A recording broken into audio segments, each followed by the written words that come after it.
Hi guys, ito po ay Madre Agua. Morning po pala sa lahat. Ito po yung aking mga alagang native. Ito po yung kulungan ko, malit lang po. Ito po yung native na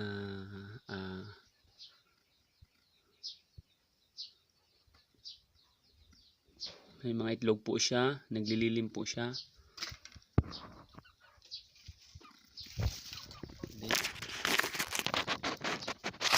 Lahi po niya ay mga black astrolop. Yung nilililiman niya po. Ito rin po yung isa oh. Wala na po kasi dito yung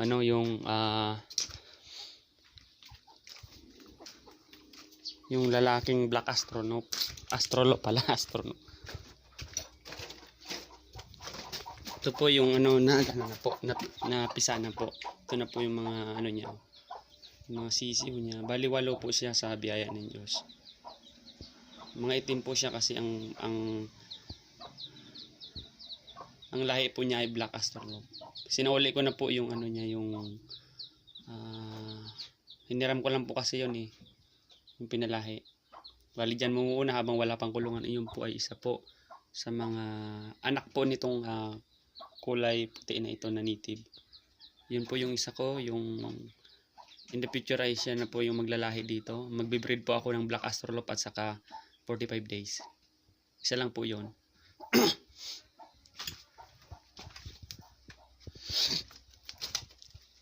Bali po ito po yung pinapakain ko sa kanya. Madre cacao. May kangkong din po. Kahapon pinakain ko siya. Ito yung mga halaman dito naman.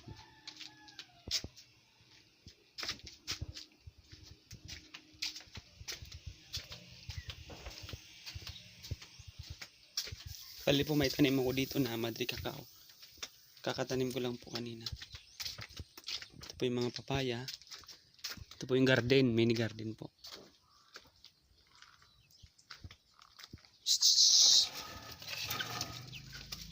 Ito po yung yung Madre cacao, nanim ko lang po. Yan yung nakatayo na yun na wala pang dahon. Tignan natin kung tumubo po siya. Tatlo, meron pa po yung sa labas.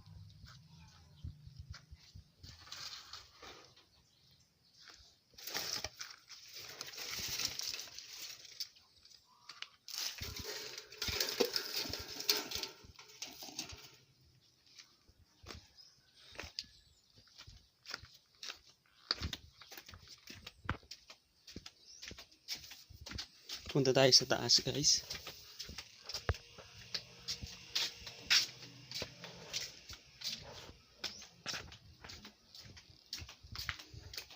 Ito po yung bahay namin. Maliit lang po yan. Punta tayo sa taas. Ito po yung terrace namin.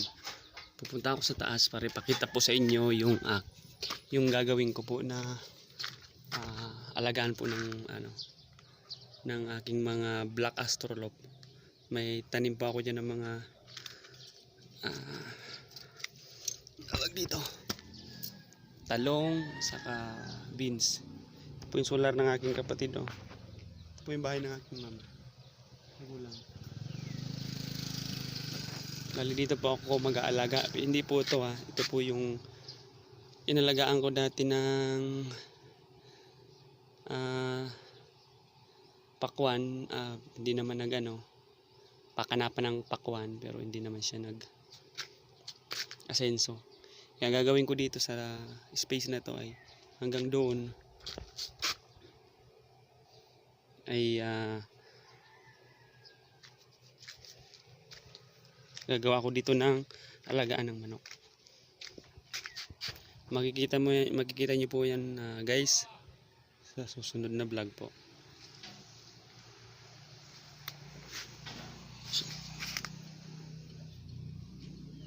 Ito po yung mga nakaready na po yung mga poste niya na gagawin namin.